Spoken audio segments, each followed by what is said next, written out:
Hey guys, tonight we're slipping quietly through the velvet dark of a Greek hillside, where the crickets hum and the stars scatter like spilled silver dust above your head. The air smells faintly of olives and pine resin, and the marble gleam of a ruined temple half hidden in shadow beckons you forward. You're about to step into a world where gods squabble, thunderbolts split the sky, and love stories end badly more often than they begin. Honestly, you probably won't survive a week here. Mortals usually don't. But don't worry, you get the safe, sleepy tour. So before you get comfortable, take a moment to like the video and subscribe, but only if you genuinely enjoy what I do here. And tell me, where are you listening from tonight? And what's the time on your clock? Now, dim the lights. Maybe turn on a fan for that soft background hum. And let's ease into tonight's journey together. Your sandals crunch lightly on ancient dust as you step through the broken colonnade. You feel the presence of a crowd you can't see. Generations of worshippers who once brought offerings of grain, honey, or a nervous goat to gods whose moods could shift as quickly as the Mediterranean wind. Before you stands the Pantheon, not a neat row of marble busts, but a bustling, bickering family that acts more like your messy neighbors than remote cosmic forces. The Greeks didn't start with Zeus and company.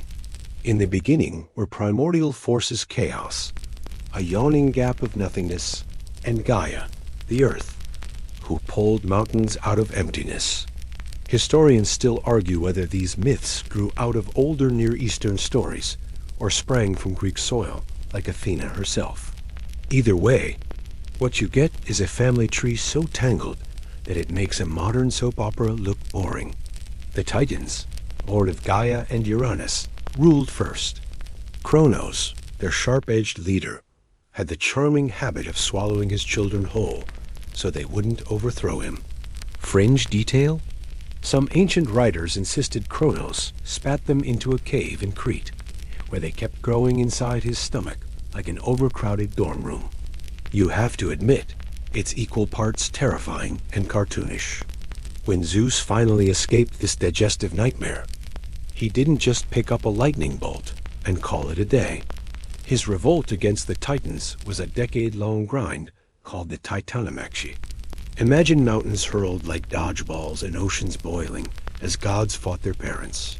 Yet for all this cosmic violence, the Greeks retold it by firelight, using it to explain why the Olympians now ruled and why order, shaky as it was, mattered more than chaos. You glance around the temple floor, burnt bones and blackened ash once piled here after sacrifices. Ordinary Athenians genuinely believed their offerings reached the gods. But here's the quirky twist. Not all gods wanted the same snacks. Zeus preferred bulls, Poseidon liked horses, and some local shrines to Demeter accepted piglets. Somewhere out there, some poor farmer once led a squealing pig through city streets, hoping his harvest wouldn't fail. What makes the Pantheon so absorbing is not just power, it's personality. The gods fought, fell in love, cheated, held grudges, and demanded constant attention. That's the big contrast with later monotheistic traditions. The Greeks didn't expect perfection. They expected drama. You, standing in the ruins, can almost hear their voices rising. A family dinner gone wrong that somehow shaped Western imagination for centuries. And in that flicker of torchlight, you realize something else. This world was meant to explain the unexplainable. Thunder wasn't random. It was Zeus. The shifting tide wasn't physics. It was Poseidon's temper. Even the cycle of planting and harvest was mapped onto Demeter's grief and Persephone's return. Everything, from the mundane to the monumental, had a god's fingerprints on it. A reality check? If you were a farmer in, say, 500 BCE, you didn't roll your eyes at these myths. You lived them. A bad harvest meant you'd probably starve. An earthquake meant your house and family could vanish in seconds. Appeasing the gods was less about entertainment and more about survival. And even now, as you sink deeper into this night's journey, you feel how fragile those lives were, how every prayer whispered under the stars carried desperate weight. One detail scholars still debate is how much the ordinary Greek really believed these stories. Did they imagine Zeus sitting on a literal throne of clouds? Or did they use his name as a shorthand for the forces of nature? Maybe both. Some hymns sound like genuine devotion, others like wry acknowledgement of divine mood swings. The line between reverence and irony was blurry, even back then.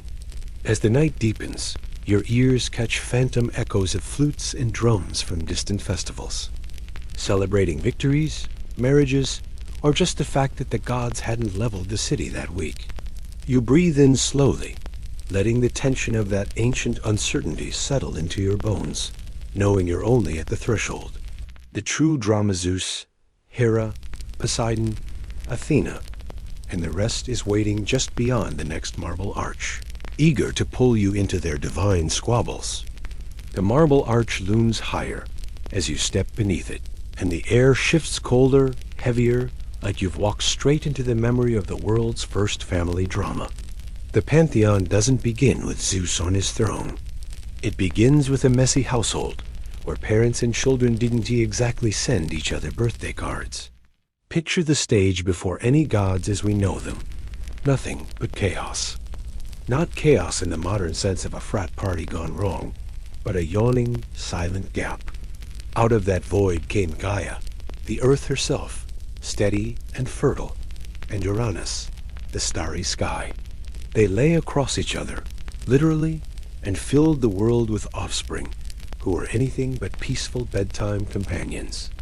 First came the Titans, 12 enormous beings who embodied elemental forces Oceanus with his endless waters, Hyperion shining with light, Rhea embodying motherhood. Then came some misfit siblings, the Cyclopes with one blazing eye, and the Hecaton Shires, monsters with 100 arms apiece. If you think that sounds like nightmare fuel, imagine being their parents. Uranus certainly wasn't thrilled. He stuffed them back into Gaia's depths, which, as parenting moves go, was about as bad as hiding your kids in the basement forever. Gaia, understandably furious, crafted a sickle and convinced her son Kronos to take action. And action he took. One ambush later, Uranus was, let's say, surgically retired.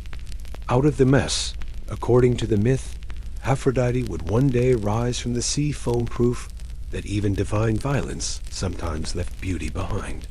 Historians still argue whether this story originated purely in Greece or was borrowed and polished from near Eastern tales where younger gods topple their fathers. The parallels are suspiciously close. Kronos, now top dog, wasn't exactly a model dad either. A prophecy warned that one of his children would overthrow him, so he swallowed each newborn whole. If you're imagining this like a snake unhinging its jaw, you're not far off. One quirky tidbit: some later retellings claimed Kronos didn't fully digest them, so the kids just hung out inside, growing up in the dark like a cramped family reunion. But Rhea, his wife, was done with this nonsense. When baby Zeus arrived, she pulled a classic switcheroo. Kronos gulped down a rock wrapped in swaddling clothes, while the real infant was spirited away to Crete. There, nymphs hid him in a cave, and noisy warriors, called the Curetes, clashed their shields to drown out his cries. You have to imagine these warriors, dancing around banging pots and pans like frantic babysitters. Zeus grew up strong, raised on goat's milk, yes. The goat Amalthea was practically his foster mom. When he was old enough, he returned to face Dad.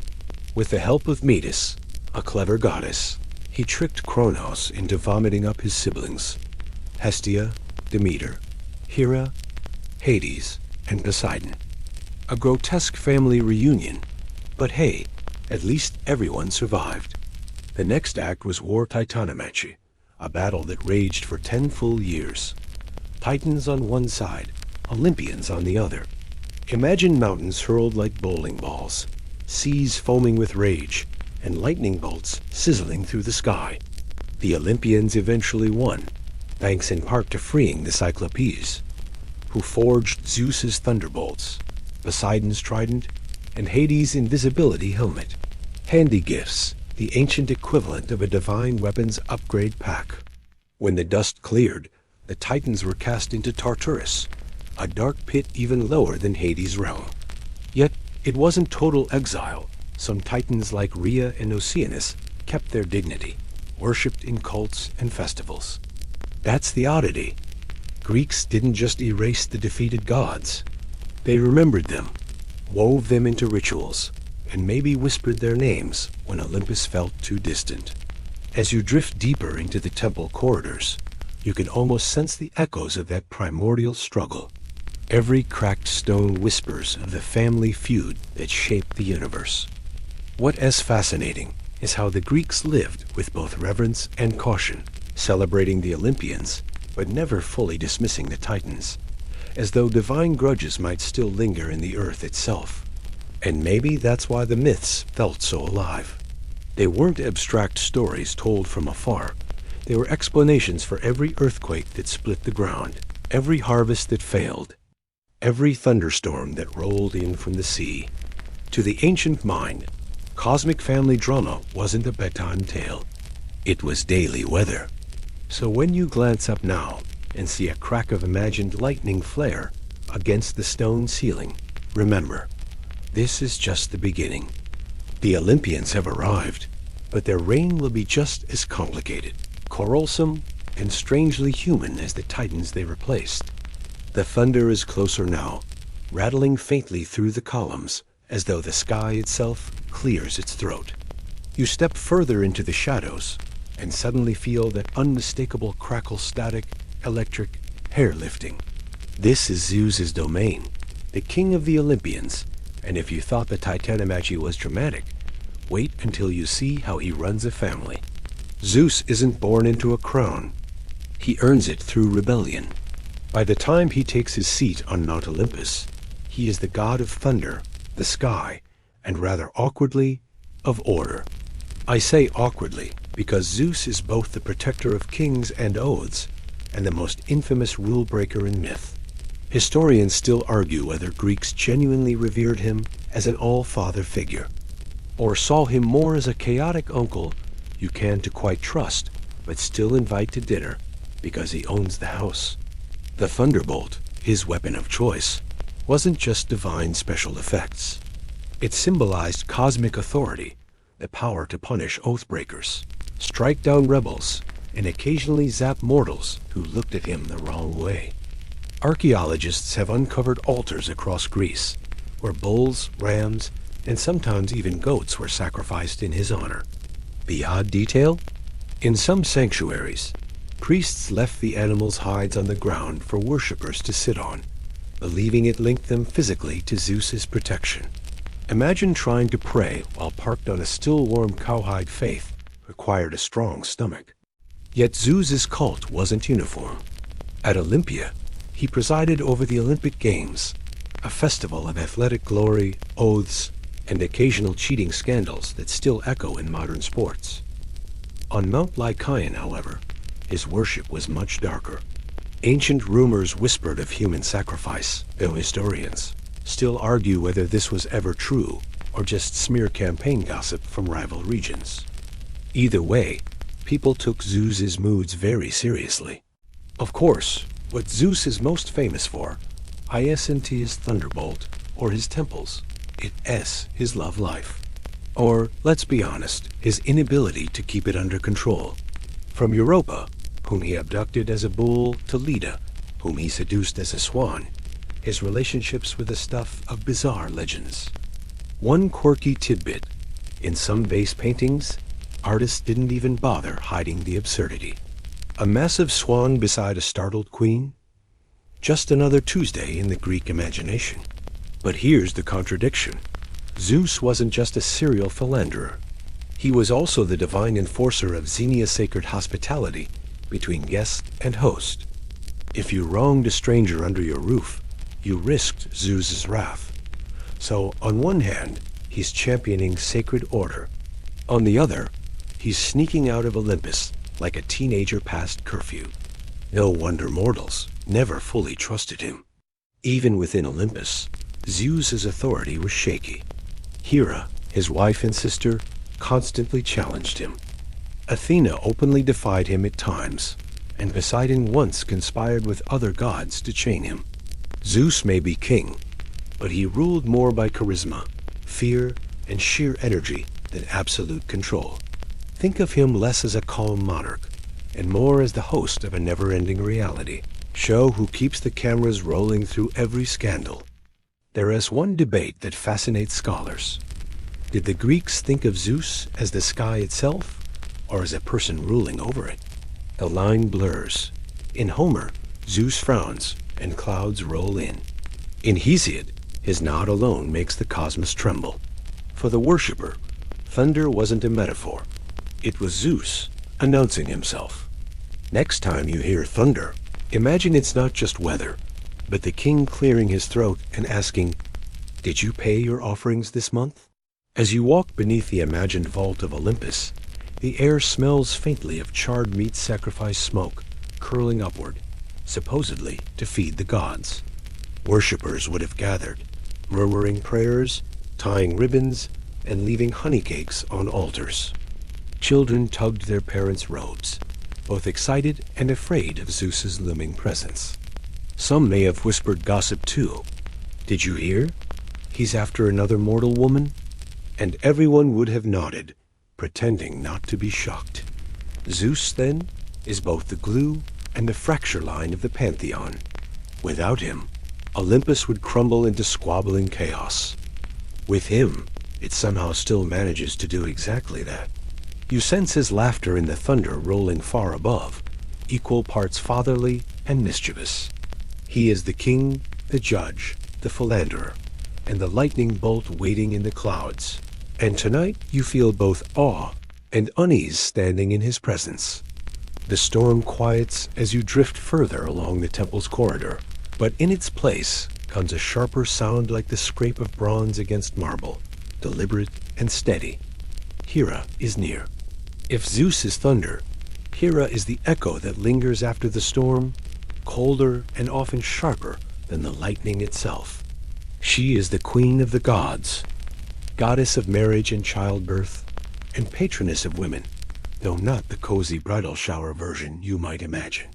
Hera is majestic, regal, but also fiercely protective and deeply jealous. When you enter her presence, the air smells faintly of incense and crushed myrtle, the flowers once laid on her altars. But it also feels tense, as if you've walked into a room where two people just had an argument and no one is willing to admit who won. Myths paint Hera as the long-suffering wife of Zeus, constantly fending off his infidelities. One fringe detail tells of her tying Zeus up with the help of Poseidon and Athena, trying to stage a coup. Zeus escaped thanks to a quick rescue from Briareus, one of the 100-handed giants. It's a reminder, Hera isn't meek. She plots, retaliates, and sometimes wins. Historians still argue whether these stories reflect real anxieties about women as power in Greek society or were simply dramatic flourishes to entertain listeners. Her jealousy is legendary, but beneath it lies a more complicated truth. Take the myth of Heracles. Zeus's child by another woman. Heracles suffered endlessly under Hera's wrath snakes in his cradle, endless labors, constant torment. Yet in the end, after his death and apotheosis, Hera reconciled with him, marrying him off to her daughter Hebe. It is as though the myths couldn't decide whether Hera was the villain or the final gatekeeper of honor. Hera wasn't confined to stories. Her cult was strong across Greece. At Argos, her temple stood grander than almost any in Greece, its columns towering, its altar bustling with worshippers. Each year, the city held the Heraia festival, with processions of women, offerings, and races. One quirky tidbit: some sources describe girls running foot races dedicated to Hera, similar to the Olympic Games, but with tunics cut short above the knee. Imagine the surprise of any traveler expecting solemn prayers and instead stumbling upon a festival of sprinting maidens. Marriage rites also fell under her domain. Couples invoked Hera to bless their unions, but her reputation made it a double-edged prayer. On one hand, she symbolized stability and fidelity. On the other, invoking Hera might remind everyone of Zeus's infidelity, hanging over the marriage ceremony like a warning sign. In this way, worshippers treated Hera with both reverence and caution, as a goddess whose favor was essential, but whose anger could scar generations. Her symbols carried this duality too. The peacock, proud and watchful, its many eyes said to echo the hundred-eyed Argus whom she once set as a guardian. The cow, more nurturing and maternal, linked to her role as protectress of women and children. Between the glittering feathers and the steady gaze of the cow, Hera balanced beauty with vigilance, majesty with maternal watchfulness. Scholars still debate whether Hera's cult was originally more important than Zeus's, later overshadowed by patriarchal reshaping of mythology. Some archaeological evidence suggests Hera had powerful independent sanctuaries before Zeus rose to prominence. It's tempting to imagine a world where Hera was queen not just beside Zeus, but above him, her sovereignty unquestioned. That whisper lingers in her myths, like a rumor never fully erased. As you move through her temple space, you notice the offerings, garlands of flowers, carved wooden dolls, votive statues of women. You picture mothers kneeling, praying for safe childbirth, daughters hoping for good marriages, wives asking for loyalty from their husbands. You wonder how many of those prayers Hera answered with kindness, and how many she let slip away, choosing instead to remind worshippers of her own scars. Hera embodies the paradox of Greek divinity, the goddess of marriage, who endured an endless cycle of betrayal. She is at once victim and avenger, queen and rival, protector and punisher. When you feel her gaze on you tonight, it's steady, like a queen weighing your worth. You can almost hear her whisper. Devotion earns protection, but disrespect invites ruin. The sound of her peacocks fades into the night air, feathers rustling like distant thunderclouds, and you know the path ahead will only grow more turbulent. Zeus may have ruled the skies, but Hera's shadow follows close behind, a reminder that every king's crown rests uneasily on his head. The air thickens as you move further into the temple's labyrinth, and the stone beneath your feet feels damp. You catch the scent of brine salt water and seaweed clinging to invisible currents. Somewhere in the distance, a low rumble vibrates through the ground, and it's not thunder this time. That's Poseidon, restless in his realm, king of the seas and shaker of the earth. Poseidon's power wasn't subtle. While Zeus ruled the skies, Poseidon commanded everything below the waves, from the calmest lagoon to the wildest storm surge. And unlike his brother, he carried his temper like a trident sharp, fast, and often destructive. Imagine you're an ancient sailor, clinging to a wooden ship no bigger than a bus, knowing that a single wave could send you straight to Hades. You'd pray to Poseidon too, even if you didn't like him much. His trident, forged by the Cyclopes, was more than a symbol, it was the tool of earthquakes and storms. A jab could split rock, drain springs, or raise new islands. Historians still argue whether early Greek communities actually associated seismic activity with Poseidon before or after the myth solidified. Some think his title, Earthshaker, came first, with his oceanic side tacked on later as seafaring grew more central to Greek life. One quirky tidbit: in certain coastal shrines, sailors would toss horses into the sea as offerings. Yes, horses drowned for the sea god. It sounds brutal, but Poseidon was also credited with creating the first horse. Some myths say he shaped it from sea foam, others that he fathered the first stallion. Either way, he was seen as the god who bridged land and sea, giving mankind the power to ride waves of earth as well as water. Of course, Poseidon wasn't just a god of sailors. He was a god of grudges. Take his rivalry with Athena. Both claimed the city that would become Athens, and the gods called for a contest. Poseidon struck the ground with his trident, producing a saltwater spring or, in some versions, the first horse. Athena calmly planted an olive tree. The Athenians, being practical, chose the olive, symbol of peace and trade. Poseidon sulked. Some legends say his resentment lingered, explaining why Athens often struggled with droughts, or why the sea could suddenly turn cruel against their ships. Worship of Poseidon varied wildly. At Cape Sunion, sailors built a grand temple that still clings to the cliffs today, a marble sentinel overlooking the endless blue. But in inland regions, Poseidon was sometimes worshipped alongside local river gods, or even as a fertility figure, a reminder of water's power to nourish as well as destroy. He wasn't a one-note deity. He was as changeable as the tides themselves. And then there's his temper. In myth, Poseidon lashed out whenever he felt slighted. Odysseus learned this the hard way after blinding Poseidon's son, the Cyclops Polyphemus. For 10 years, the sea god battered Odysseus' ships with storms, dragging him across the Mediterranean like a cruel game of cat and mouse.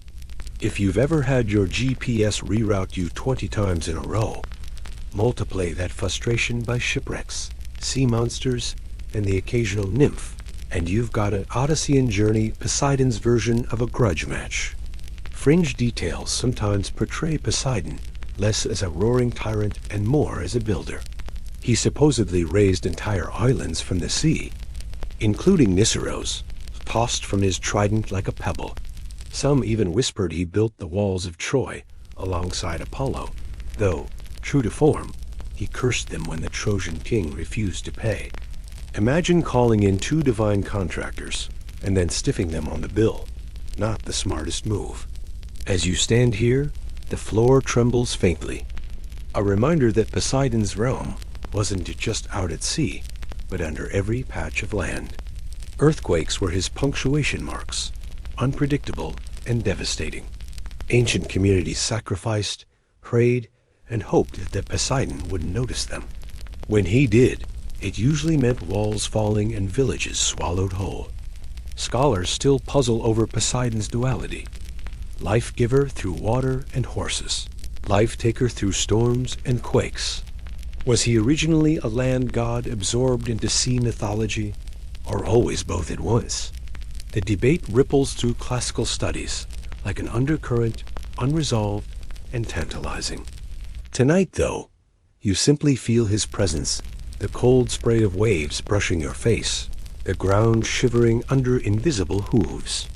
You know that if Zeus's thunder made you nervous, Poseidon's silence between storms is worse. It's the silence that says, enjoy the calm while it lasts.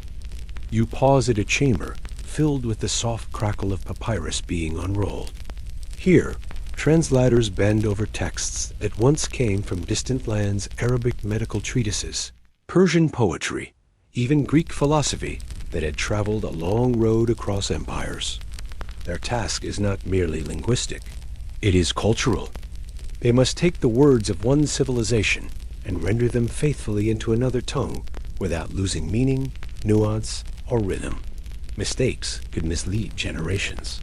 You see one scholar holding 2 scrolls open, his lips moving silently as he compares passages, making faint marks in the margin with a sharpened reed pen. It strikes you that these translators are the unseen bridges of the Golden Age.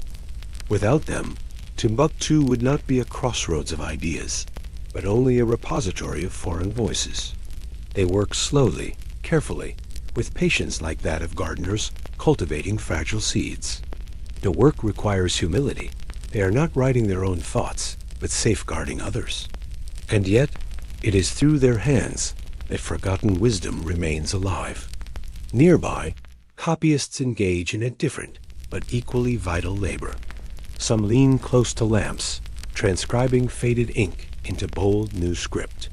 Others add illustrations, diagrams of constellations, medicinal plants, geometric patterns.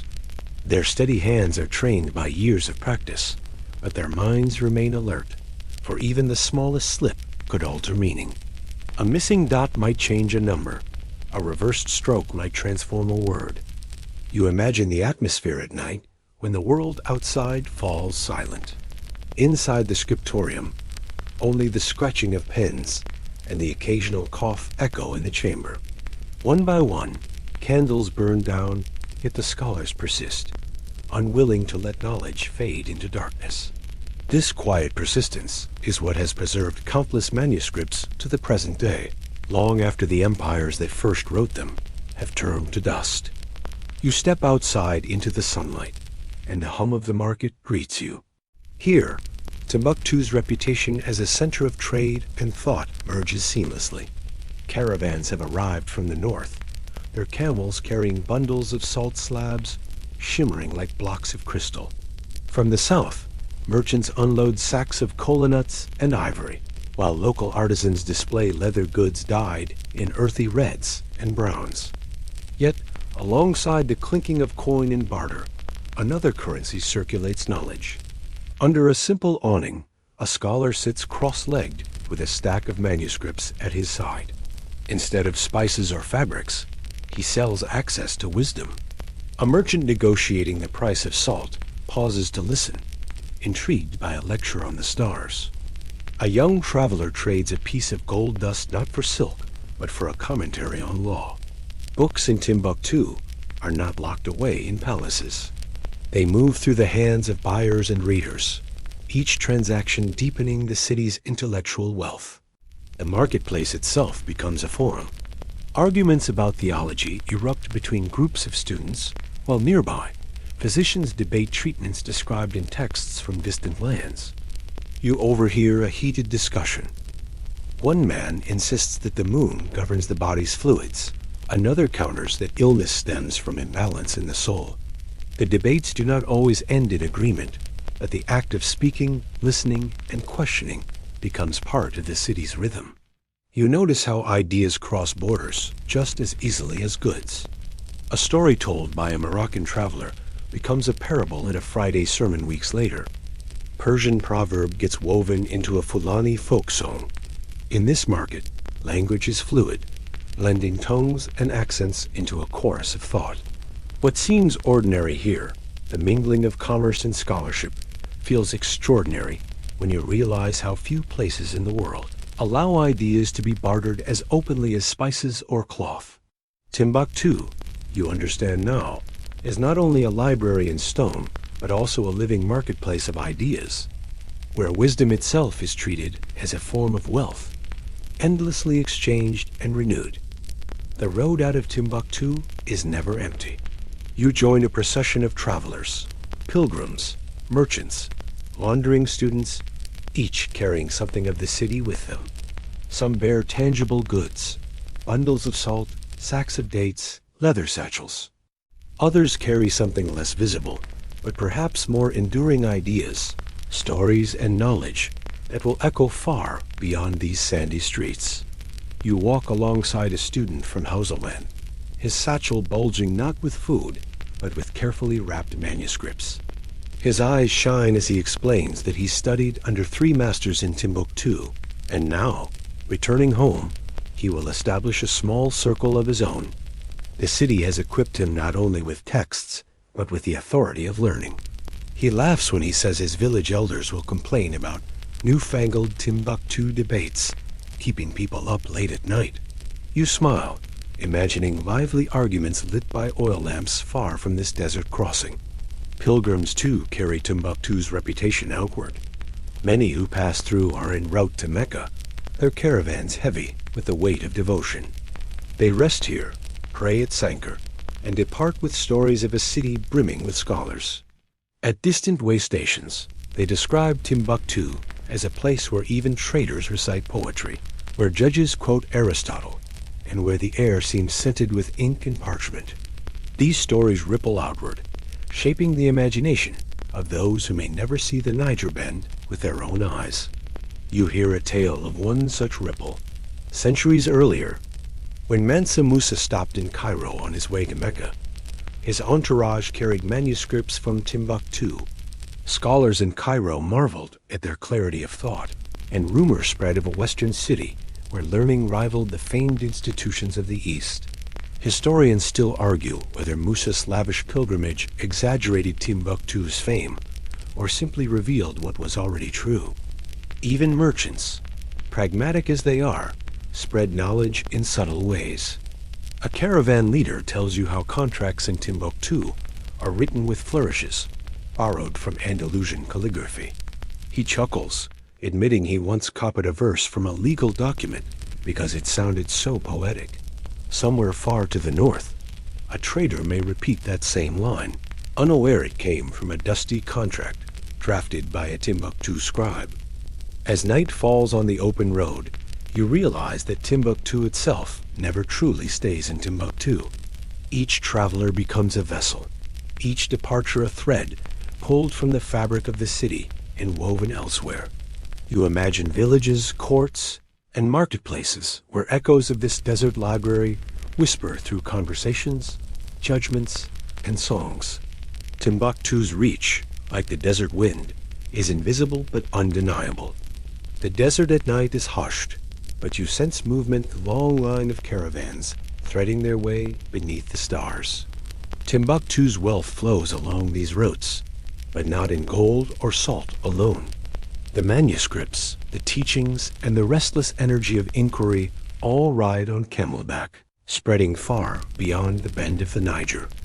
You listen to the rhythmic groan of leather saddles and the clink of metal bowls, and somewhere behind you, a student recites verses to keep his companions awake.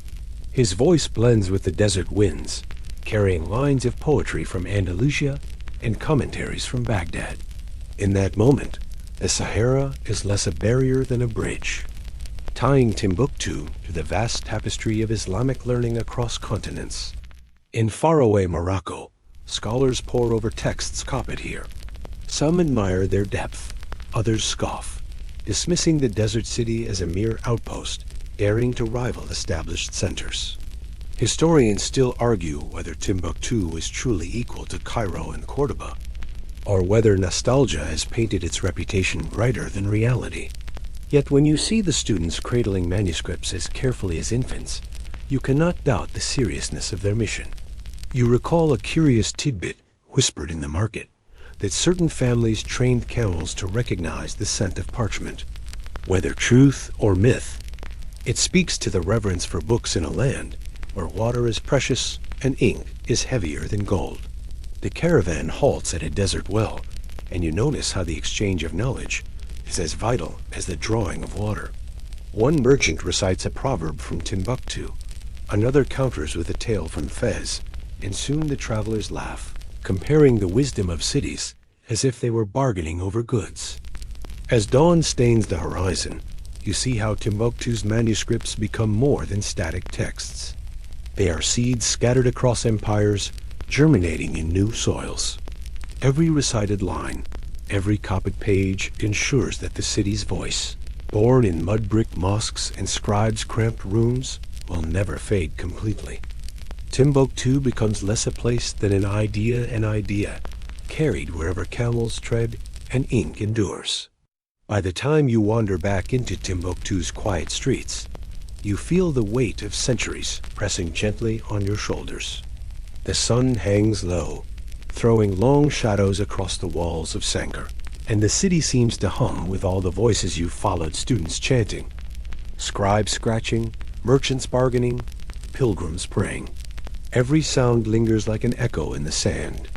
You slip into one last library, where the air is cooler than outside. A single lamp flickers, and a caretaker nods to you without a word. You see shelves stacked with manuscripts in careful order: theology, poetry, medicine, mathematics. Some pages are darkened with time, edges brittle, but the words remain legible, defying the centuries. You realize you are not merely looking at books, you are looking at survival, resilience, and a deep human longing to remember.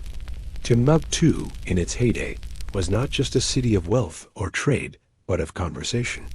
The real treasure wasn't the gold dust measured in gourds, but the arguments hashed out in courtyards and the stories carried in memory.